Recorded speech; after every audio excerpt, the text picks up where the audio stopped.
Welcome to Making All Votes Matter. This video takes a look at the purpose of the Electoral College. You may be asking, why do we have it? What's it for? This video answers some of those questions. Picking a president is a simple process, right? It's kind of like rolling the dice. You just pick a candidate and move on with your life, or so it seems sometimes. But actually, no, there's a lot more to it than that. We can't or we shouldn't just pick a candidate at random. There are a lot of reasons why we pick one person to be president over another. We might like their character, we may be liking their sense of values, or maybe we like their stand on political issues. There are a lot of reasons why we vote for one candidate instead of another. The important thing here is that it's not just about picking the best candidate. The process is important too. The Constitution itself gives us a sense of why we have the Electoral College. It tells us there are three basic things we should expect. First, the Electoral College should represent the nation's people. It should reflect the popular vote. Second, the Electoral College should represent each state. Each state should have its own voting voice. And third, the Electoral College provides a system of checks and balances. It's meant to guard against fraud and corruption. Sadly, our presidential elections don't meet all of these goals today, and how we don't is examined in the videos that discuss the Electoral College problems. Let's consider the first purpose.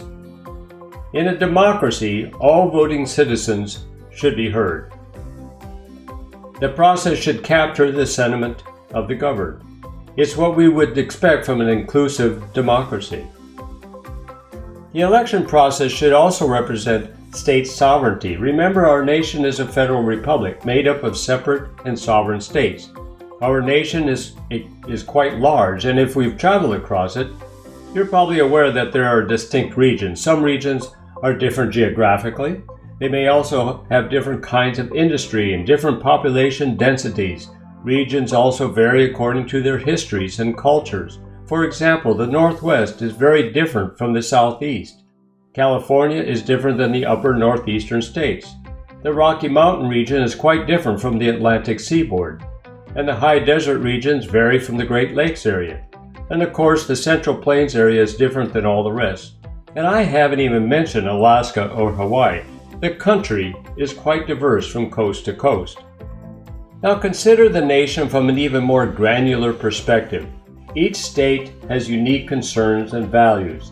It's important to realize that these separate and sovereign states matter. The Constitution framers want each state to have its own separate and equal voting voice. Checks and balances are also crucial considerations. This map shows how the nation's population is spread out. More than half of the people live in the red regions. The rest live in the gray area. People are not evenly spread out. A small area with a dense population could dominate an election.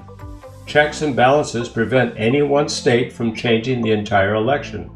Fraud and corruption can also disrupt an election. State elections prevent fraud and corruption from spreading across the country.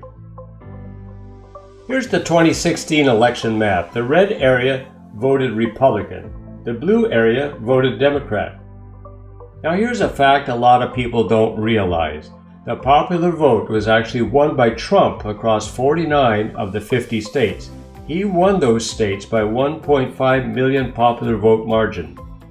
However, California flipped the popular vote lead, and Clinton won the nation's popular vote total by 2.8 million votes.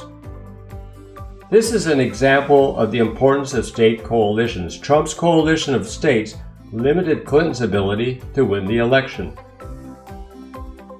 Any viable presidential voting mechanism must be able to pass an election test. We already realize that the Constitution provides us with three distinct purposes. All votes must matter, all states must be heard, and the checks and balances must work. There are other objectives to keep in mind as well. Good old democratic common sense tells us that our elections should be fair and equal. There should be no cheating allowed. Elections should be inclusive. All eligible voters should get a chance to vote.